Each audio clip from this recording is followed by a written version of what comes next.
Meus amados, eu quero convidar todos a uma leitura bíblica no livro do profeta Ezequiel, no capítulo 22.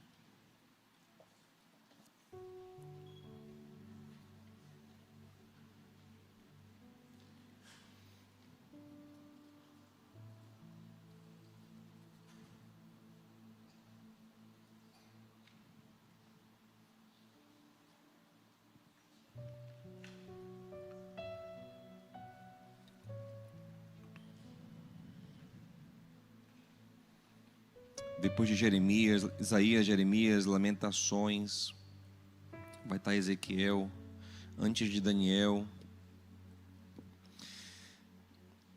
capítulo 22, Ezequiel 22. Cumprimentar também quem está acompanhando pelo YouTube, que o Senhor te abençoe. Deixa o like na transmissão. Nos conta de onde você está acompanhando esse culto e, se quiser, pode registrar seu pedido de oração, que tem uma equipe que lê os pedidos e ora de verdade. Ezequiel 22, versículo 29, diz assim: o povo da terra pratica extorsão e comete roubos, oprime os pobres e os necessitados e maltrata os estrangeiros, negando-lhes justiça. Procurei entre eles um homem que erguesse o muro e se pusesse na brecha diante de mim em favor da terra, para que eu não a destruísse, mas não encontrei nenhum só. Por isso derramarei a minha ira sobre eles e os consumirei com meu grande furor. Sofrerão as consequências de tudo que eles fizeram. Palavra do soberano Senhor. Deus está dizendo: tem um povo mau na terra, e eu procurei uma pessoa que se colocasse na brecha em favor desse povo, na minha presença. Se colocar na brecha aqui é ser um intercessor, uma pessoa com um espírito diferente, com uma atitude diferente, para que eu olhasse para essa pessoa, para que eu conversando, trabalhando com essa pessoa, eu estendesse a minha misericórdia e a minha graça para toda uma coletividade. Mas eu não encontrei uma pessoa, e por isso eu vou castigar todo esse povo. Meus amados, nós temos que entender que o Senhor é o dono de tudo. É o dono dos céus, é o dono da terra, é o nosso dono. Salmo 24, versículo 1 diz isso: do Senhor é a terra, sua plenitude, todo o mundo e todos os que nele habitam. Tudo pertence a Deus, nós pertencemos a Deus. O que aparentemente nos pertence, na verdade, pertence ao Senhor, e nós somos apenas mordomos. Mas no Salmo 115, 16, está dito que o Senhor, Ele habita uma dimensão celestial e Ele confiou a terra aos homens. Na terra, Deus, Ele age em parceria com o homem, que é seu representante. O homem foi feito para representar a Deus, para ser a imagem de Deus na terra.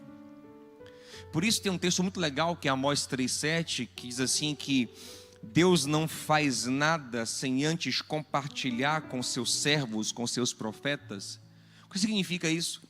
Que Deus está interessado em agir, em trabalhar na terra, se comunicando com os homens, falando com os homens, alertando aos homens, avisando aos homens, usando seres humanos. E nesse processo, Deus procura seres humanos com quem Ele, o próprio Deus, vai abrir seu coração, vai revelar sua palavra, vai encher com seu espírito, para que sejam agentes de Deus. Em especial, eu quero falar sobre esse agente chamado intercessor. Por exemplo, ali em Gênesis 18, Deus faz uma visita a Abraão, mas ele está indo em direção a Sodoma e Gomorra, porque são cidades que estão num nível de maldade terrível. O Senhor está indo executar um juízo sobre essas cidades. Mas antes de chegar lá, ele faz uma visita ao seu amigo Abraão. No versículo 17, ele faz uma pergunta retórica. Ele fala assim: eu vou esconder de Abraão o que eu vou fazer? Abraão que caminha comigo, Abraão que tem uma aliança comigo, Abraão a quem eu estou usando para estabelecer um povo, uma descendência minha na terra, eu vou esconder dele? Não. E Deus conta para Abraão. Vide, para que Deus conta para Abraão? Deus quer fazer uma fofoca com Abraão? Abraão, preciso de contar, não estou aguentando isso aqui. Não, é interessante. Deus conta e Abraão faz uma única coisa. Abraão não corre lá em Sodoma para poder resolver o problema, porque estava fora do alcance dele. Não dá tempo, ele não tem como resolver. Abraão não faz outra coisa a não ser ficar intercedendo diante de Deus pelo povo de lá. E era isso que Deus queria. Deus queria alguém para interceder. Deus queria alguém para falar em nome do povo. Deus queria alguém para representar o povo. Era o que Deus queria.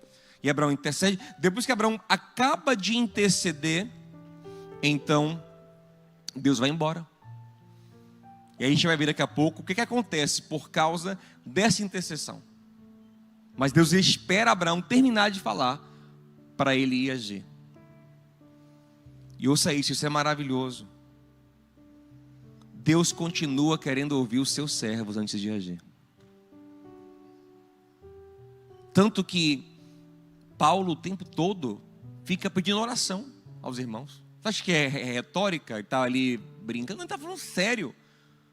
Ore, eu preciso. Lá em Romanos 15 ele fala assim: lutem comigo diante de Deus em oração. Efésios 6, Filipenses 3, orem para Deus abrir a porta, orem.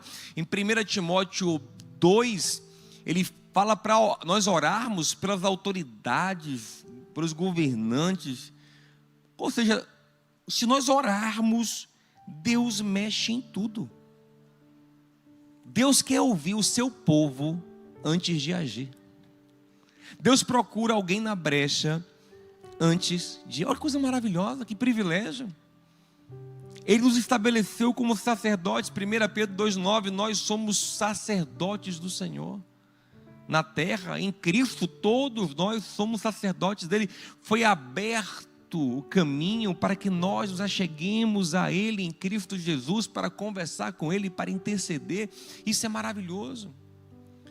O próprio Deus, às vezes, irado, como por exemplo em Êxodo 32, ele irado com o povo, antes de castigar, ele chama Moisés e fala: Moisés, vou descer, eu vou pegar esse povo, vou bagaçar esse povo.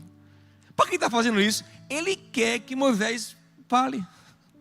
Moisés, Senhor, não faça aí, vai ficar feio para o Senhor.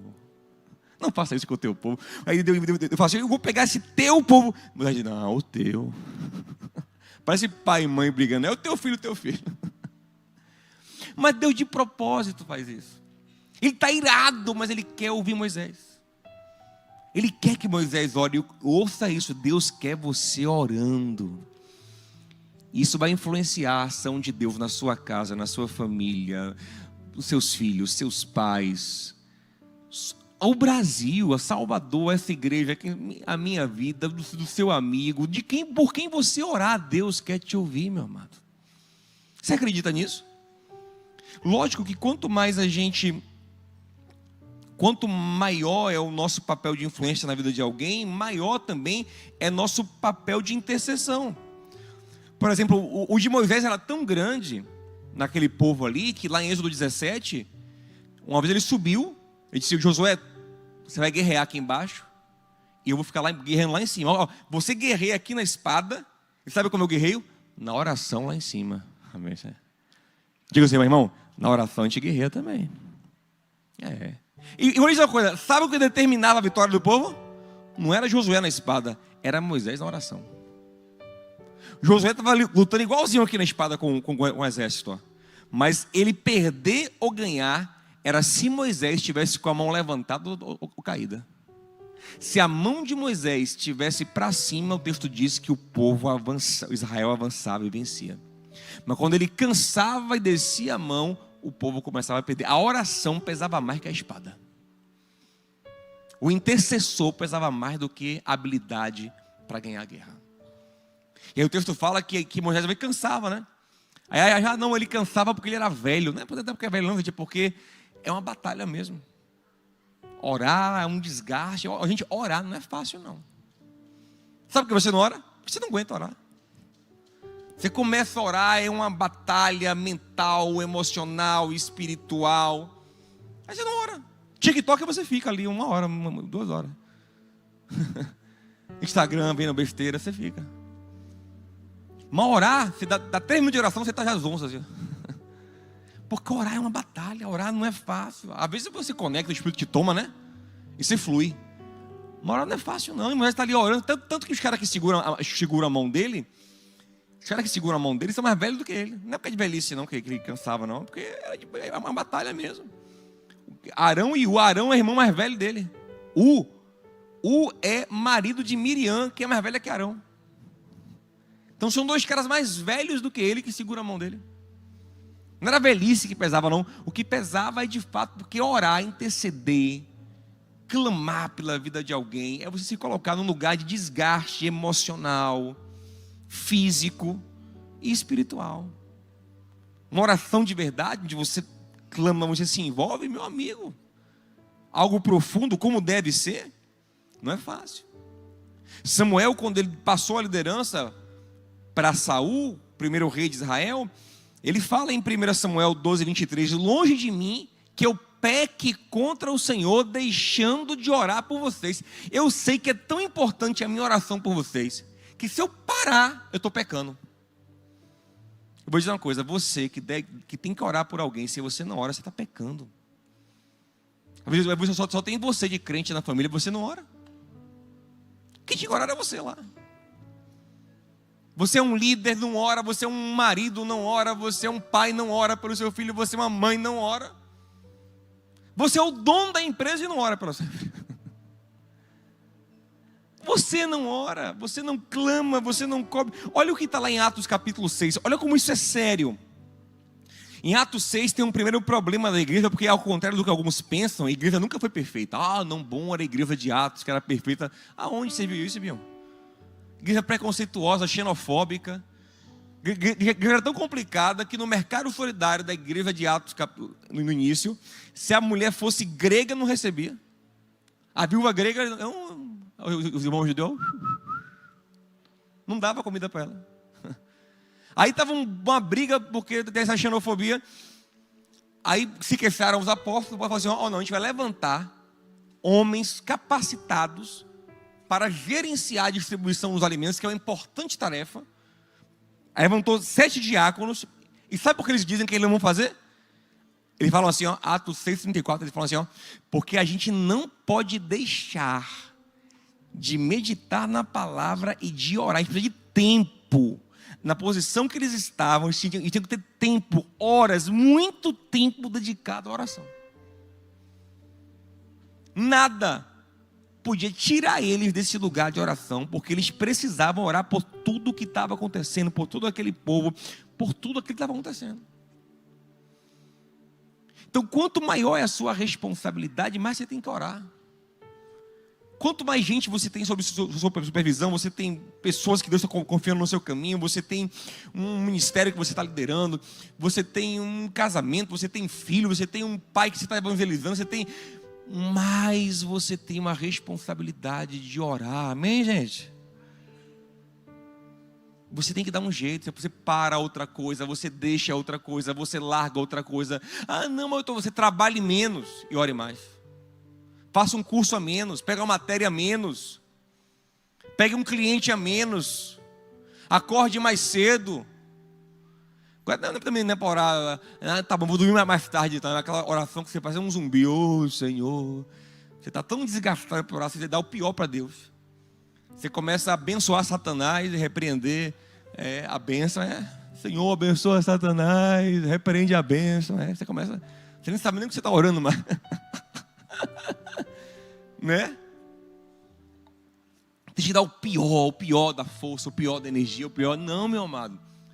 Pega um momento bom que você está esperto, que você tem energia e consagre isso ao Senhor.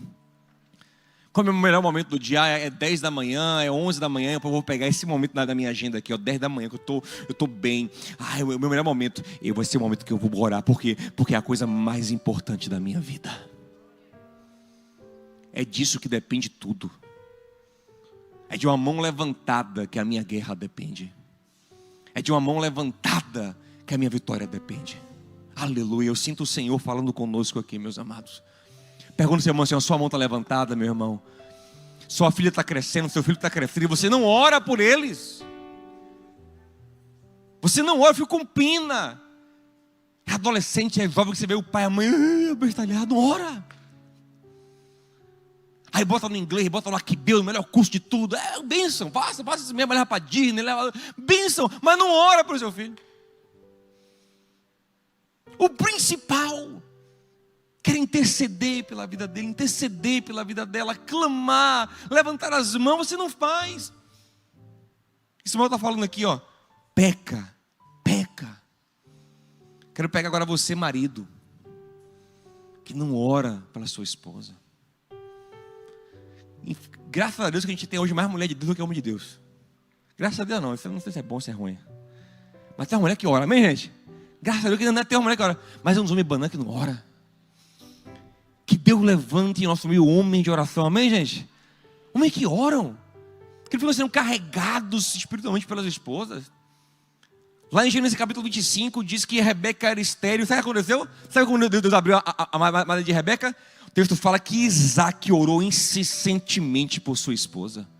Gênesis 25, 21. Um homem que orava, que clamava. Você que é solteira, que Deus te dê um homem que ora, minha amada. Agora, para você ter um homem que ora, busque seu marido em oração, amém? Você busca no Tinder, você tem que ter um homem que ora.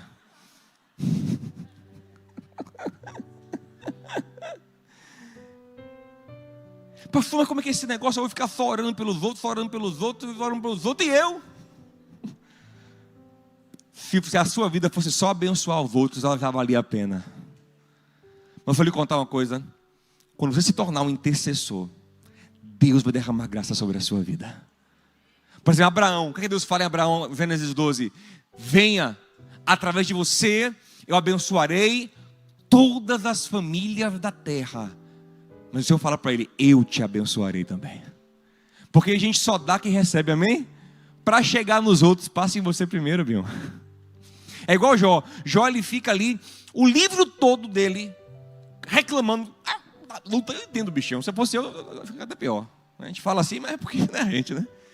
O cara reclamando, beleza. E Deus só ali, ó, para jogo duro com ele, ó. No final do livro, Deus faz uma prova com ele, que é a última. A final, ele passa na prova.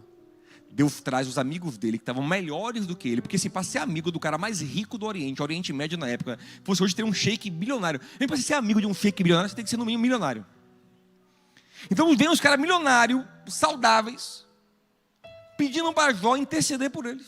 Jó doente na miséria. Mas Jó está quebrantado, graças a Deus. E ele intercede por todos os três. E demora orando, viu? Porque são 14 sacrifícios e são horas orando, bicho doente, pobre lá, orando pelos caras ricos, saudáveis.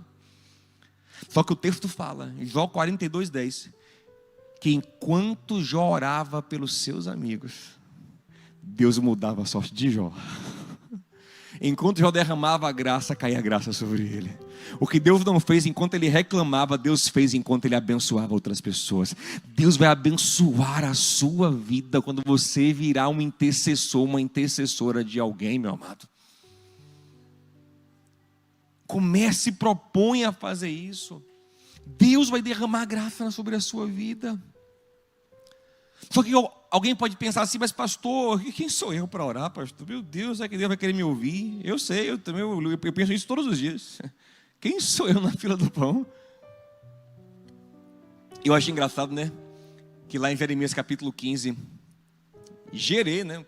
Homem de Deus, Jeremias, está orando. Aí Deus fala para ele assim, ô Jeremias, é o seguinte, deixa eu lhe falar uma coisa, meu.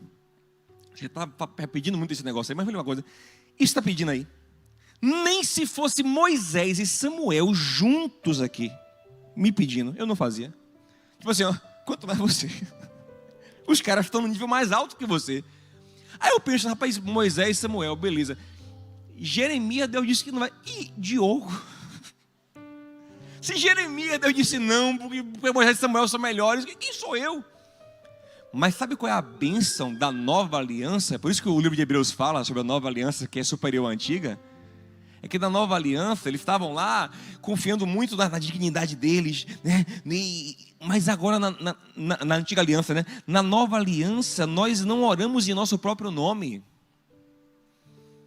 Na nova aliança, nós chegamos ao Pai por intermédio do sumo sacerdote da nossa vida, Jesus o Cristo. E ele disse: tudo que vocês pedirem em meu nome. Eu sempre lembro eu ilustro isso quando lá na fazenda do meu avô, em Tarantim, tinha um seu João que tinha uma venda. A venda do seu João era no terreno da fazenda. Aí eu ia com meus primos, a gente passava o dia jogando bola, andando de cavalo, para lá e para cá. E a sede da fazenda era lá em cima, então a gente estava com fome aqui embaixo. A gente não queria lá em cima para comer, a gente queria comer aqui. E o que tinha de opção era a venda do seu João. Mas a gente não tinha dinheiro. Mas seu João não vendia nada fiado, velho. Não dava uma bala à esquisse, né? A esquisse? Seu João, não, nada. Seu João está com fome, não, biscoitinho, não. Pô, seu João ruim. Mas às vezes a gente lembrava uma coisa.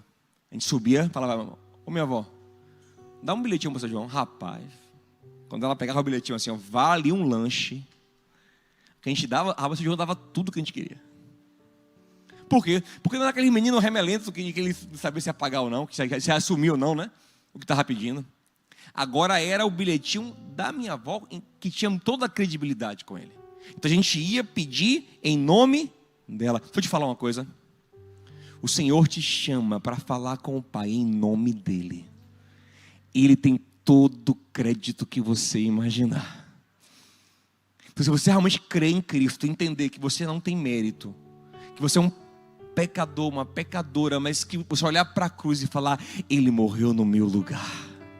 Ele comprou a minha vida, eu me arrependo dos meus pecados, eu entrego a minha vida hoje a Jesus. Ele é o meu Senhor, Ele é o meu Salvador. Você vai ao Pai através dEle. É tão profundo isso que lá em Hebreus capítulo 10, olha o convite que é feito. Porque na antiga aliança, só tinha um dia em que os caras chegavam bem perto de Deus mesmo, que era o Yom Kippur, o dia da expiação. Uma vez no ano, só um homem na nação, o sumo sacerdote, entrava morrendo de medo no Santo dos Santos. Rapidinho também. Sabe o que diz em Hebreus 10, 19? Diz a todos os crentes: entrem com ousadia no Santo dos Santos. Quando você quiser, você entra espiritualmente nele. É brincadeira um negócio desse. Entre 1, 2, 3, 10 vezes, 20 vezes no dia. Como a gente faz isso? Pela fé, pelo novo e vivo caminho que é o sangue de Jesus. Diga assim: meu irmão, vai nele. Diga, vai, irmão, vai pela fé, vai em Jesus, vai crendo na graça de Deus, vai confiando no Senhor, vai olhando para a cruz, vai confessando os seus pecados a Ele, pedindo misericórdia a Ele, porque a sua oração vai ser poderosa nele. Tiago 5,16, a oração do justo pode ir muito em seus efeitos. Sabe quem é o justo? Quem é justificado em Jesus Cristo.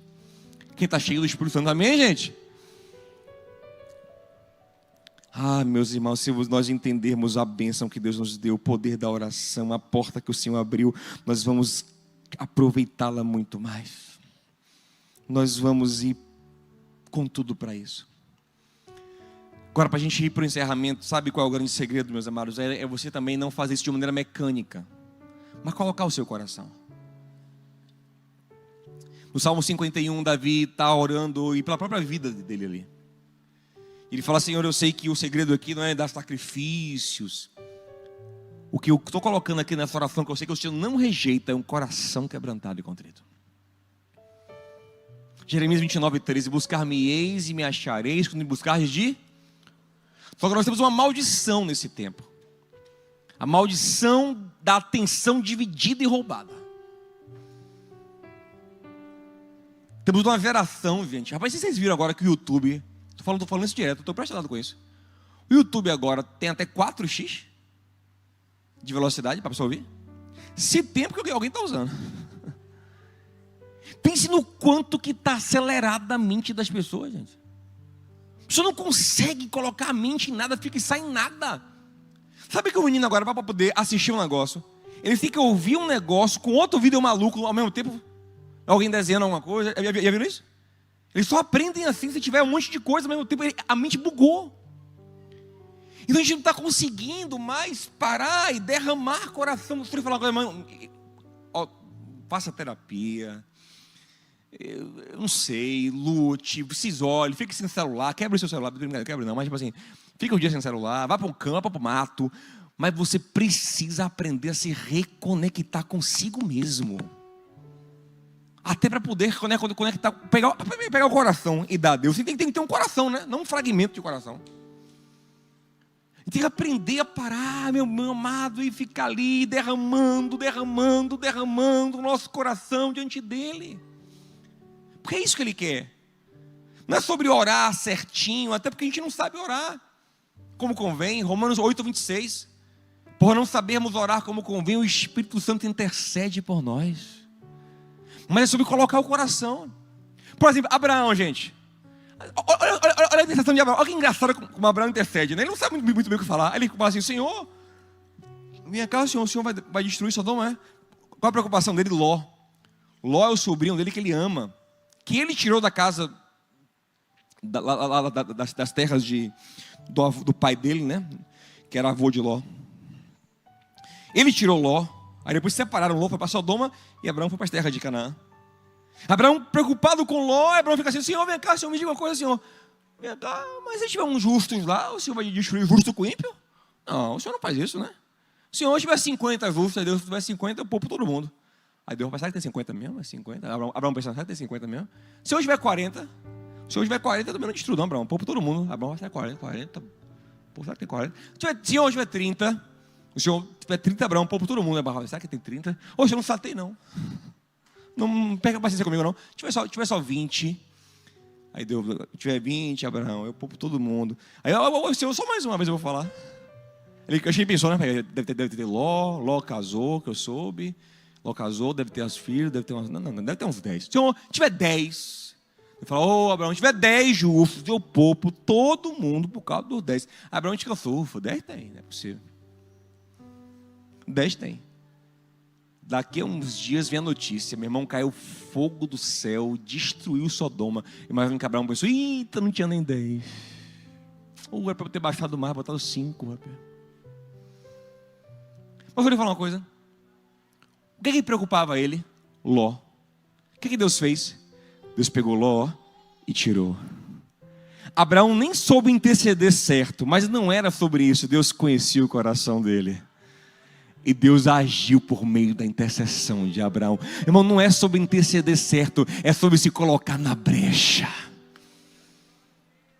Deus entende seu coração. Você fala, Senhor, minha filha, sabe nem o que falar? Minha filha. Ele fala, eu entendo você.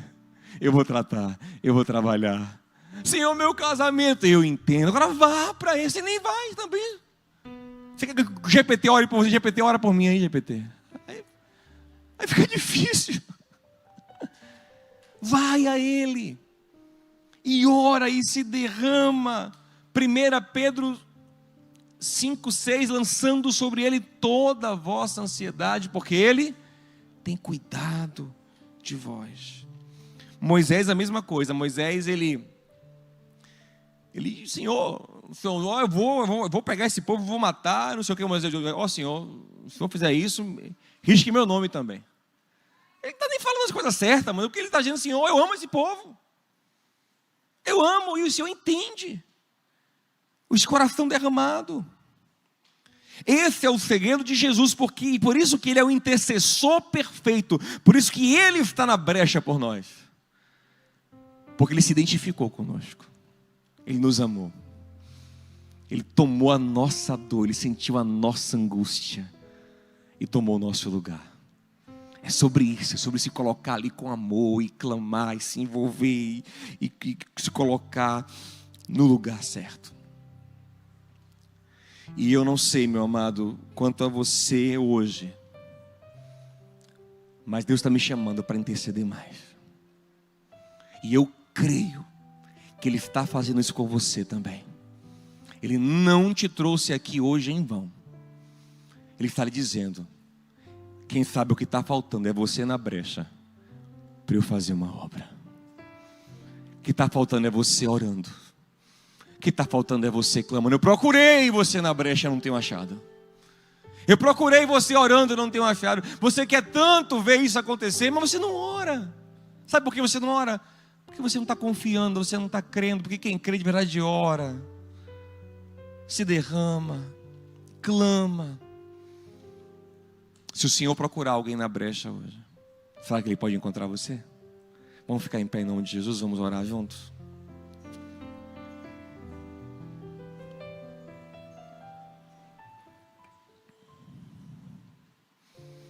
Tem histórias tão lindas sobre isso. Agostinho, por exemplo, tem uma história linda, que é um dos maiores homens de Deus da história. Agostinho tem uma história linda. A mãe dele orava por ele, orava por ele, orava por ele, orava por ele, orava por ele, dedicava, consagrava, orava, e parecia que nada acontecia. Ele perdido no pecado, ele perdido na vida. De repente, parece assim que do nada, Deus pegou e fez toda a oração dela ser colhida. O homem tem uma conversão poderosa, se torna um dos maiores homens de Deus de todos os tempos. E muitas vezes é assim, se está orando, parece que nada está acontecendo. Deixa eu falar uma coisa, Deus está registrando tudo. E chega uma hora que Ele faz os frutos da sua intercessão se multiplicarem. Agora persevere. Lá em Lucas 18, o Senhor conta uma parábola sobre o dever. É assim que começa o capítulo, sobre a parábola. O dever de orar sempre e nunca desanimar. Aí fala de uma viúva que fica orando, até que o juiz libera. E o Senhor fala, se um juiz mau, de tanta viúva insistir, ele libera quanto mais o Pai Celestial. Ele segura, ele deixa um pouco fechado para poder trabalhar a gente, provar a gente, exercitar a nossa fé, a nossa perseverança. Mas quando Ele abre também, meu amado, vai vir uma cachoeira de graça. Mas a parábola termina assim, ó. Mas será que quando vier o Filho do Homem achará fé na terra? E fé ali é gente que ora, gente que clama, gente que intercede, gente que está orando. Deus contou para Abraão, sabe por quê? Para ele orar. E muita coisa chega ao nosso conhecimento, você fica sabendo, você percebe, você discerne, você percebe, tem uma coisa errada, tem uma crise, tem uma coisa estranha. Não é para você fofocar não, irmão. É para você interceder de verdade. Deus te dá discernimento, você percebe alguma coisa na sua família, na sua casa, no seu ambiente.